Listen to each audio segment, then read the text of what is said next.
Hello guys, and welcome to another video of how to tech explain. Today I'll be showing you how do you view the emails that you might have archived by mistake or you did that on purpose on Gmail. So without further ado, let's jump right into it. So first of all, we have our Gmail app right here.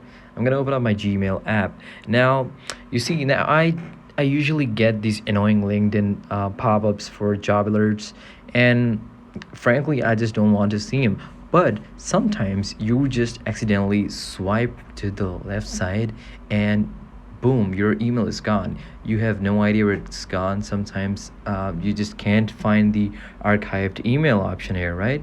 And if you just swipe, there's an undo option that you can press and it comes back. But in case you just don't do it on time, what you need to do is you need to press on these three bars on the left side, right?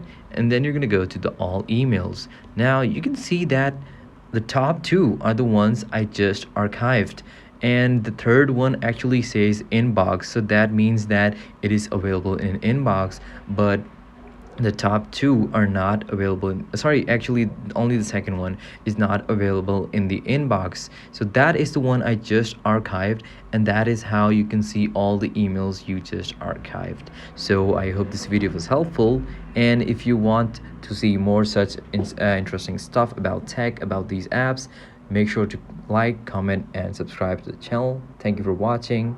Good night.